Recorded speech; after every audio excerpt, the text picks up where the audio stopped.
and welcome to the next episode of the Desi Ameri-Can and the first episode of the Canada Immigration series. Today's topic is to know how to calculate the CRS score or the Comprehensive Ranking System score in order to get a Canadian PR through the Express Entry system. For those of you who don't know, the Express Entry system is an initiative by the Canadian government for highly skilled immigrants. Now, in order to calculate that score, you have to see this full video. And please do see my full video because I will be sharing some valuable tips on how to increase your score and thereby increase your chances of getting a Canadian PR. So in order to calculate our CRS score, we need to log in to the cic.gc.ca website, and I will put the link in the description for your reference. So if you log into this website, the first question which you see is, what is your marital status? Now, based on the options you select here, your points would be calculated against this particular status. However, just note that if you're married and your spouse is also able to give IELTS and has work experience which falls under the required NOC code, and we'll get to that later, you will get additional points. However, for this example, let's select never married or single. Now we need to enter the age. Now you need to enter the age on the date you fill up this application. So for example, if you're filling up this application, let's say on December 12th, then your date of birth should be your age should be calculated based on how old are you on December 12th. For our example, I'm going to select 30 years of age. Next comes education. You have to enter the highest level of education you have. Now, if you have earned a Canadian degree, diploma or certificate, then your course should be at least 8 months duration, and you should be physically present in Canada to get additional points here. If your education is outside Canada, then you have to get your education evaluated or assessed. Now, there are two institutes which will help you with that. One is WES and the other one is BCIT-ECA. We will cover the details of how we can apply for credentials assessment in one of our future videos because this in itself is a huge topic. For this example, I'm going to consider that we have a master's degree and it is equivalent to a master's degree in Canada. And the second part to it is, have you earned a Canadian degree or diploma? I'm going to select a no here. Now, the next thing is languages. There are two official languages in Canada, French and English. Your test results for either or both languages should be less than 2 years old. For this example, I'm going to consider that we have given an IELTS exam because that's the most common exam for English, and we do not know French. So for that case, you select, are your test results less than 2 years old? Yes. Which language are you choosing as your first official language? I'm choosing English and I gave IELTS. So what are your test scores? Now I know that since you might be just checking whether you're eligible, you have not given IELTS, but then you know your strengths in each of these sections. So based on that, I'm going to select speaking as 7.5 to 9, listening as, let's say, 8. I'm not going to select the top bracket for each.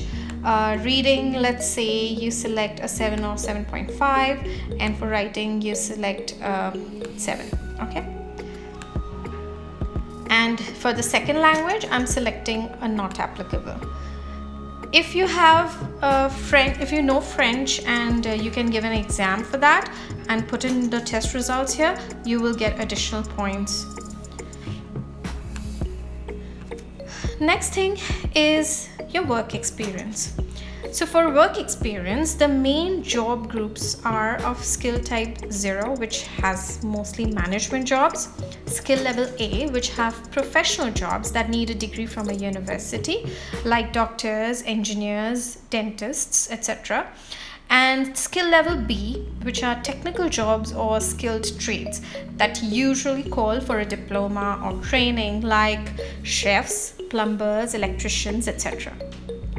Each job has an NOC code attached to it, and it has detailed description of the duties and educational requirements required for that job. If you are invited to apply, then you will need to provide your proof of employment with the detailed role description which matches the NOC's code. If you are unsure of what your NOC code is, you click on this link and it's going to take you. So once you click on that link, you're taken to this website where you can search the NOC code using your job title, or if you know the NOC code, you can see the details using this section. I'm assuming that we do not know this NOC code, so I'm going to enter, let's say software as my job title and click on the search button. Once you do that and scroll down, you will see the different options you get for software. So there's this group 0213, 2147, 2171, and all of these have different matching job titles. Now, if you want to know what is the roles and responsibilities associated with this group, click on this group and you will be taken to another page which will show you what the example titles are, what kind of duties this particular title should hold, and what were the employment requirements for it. Let's assume that this was matching your roles and responsibilities. So your NOC code would be 0213. Since you have the NOC code now, we can go back and select our work experience based on this NOC code to this website. So let's go back to this example and select how many years of experience you have.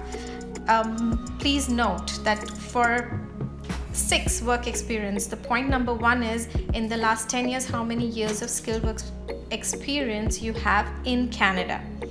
If you have experience in Canada, you get a lot of points. However, I'm assuming that we do not have experience in Canada, so I select none or less than a year.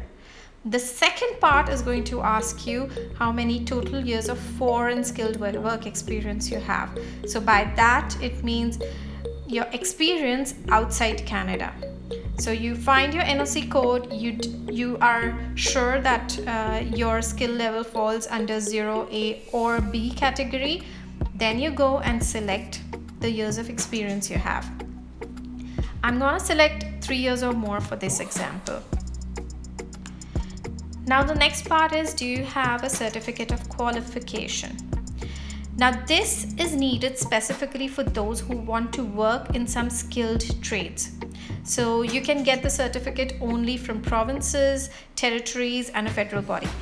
You have to get your training, trade experience, and skills assessed, and you should also pass a certification exam. So for this example, I'm going to select no. Now we come to the additional points section. Now, if you have a valid job offer in Canada, you can take additional points for that. There are certain criteria you should fall into though. The job offer should be full-time job, and your skill level again should be should be either skill type 0, skill level A or B. For this example, I'm going to consider that we do not have a job offer. Now, do you have a nomination certificate? This is basically some of the provinces in Canada, they can separately invite you, and for that you get additional points. Each of those have their own criteria for selection. So again, this is a huge topic which we will have to cover in our future videos. For now, I'm going to consider that we do not have any nomination from a province. Now, do you or your spouse or common partner have anybody as a permanent resident or a citizen in Canada? It can be your brother, your sister, your parents. It can be your spouse's brother, sister, or parents, or it can be your spouse. For this example, I'm going to select no. This was the last question. Click on calculate your score and you will see that your results open up below. Your results are going to break down the points which you received for each of your selections. And if you scroll down, you get the CRS score. This is the grand total. This is what you have to check. For our example, what we selected, we got a score of 467. Now the latest draw on December 9th, that had a CRS score of 469. Now, since the latest draw and the current trend which we've seen, the average of draws have been around 470, I would like to give you some tips on how you can increase your score. Most important is the IELTS score. This is on you and you can change it. You should prepare for IELTS because this is gonna drastically improve your score. The highest weightage is on listening. So if you get a very good score, the top level bucket in listening, your points will improve drastically. Marital status, if your spouse can also give IELTS and they have skilled work experience which has a NOC code associated, then you can claim additional points for them. It's around 35 points, I think, that you get for a spouse. Education and work. So if you have education or work experience in Canada, you can get additional points which will again improve your score drastically. And if you are still unable to qualify, don't lose hope. There is another option which can help you immigrate to Canada. Stay tuned for my next video on that. Please subscribe to my channel and click on the bell icon so you know when my new video is out. Please like, share and subscribe. You can comment below in case you have any specific questions. See you later. Take care. Bye.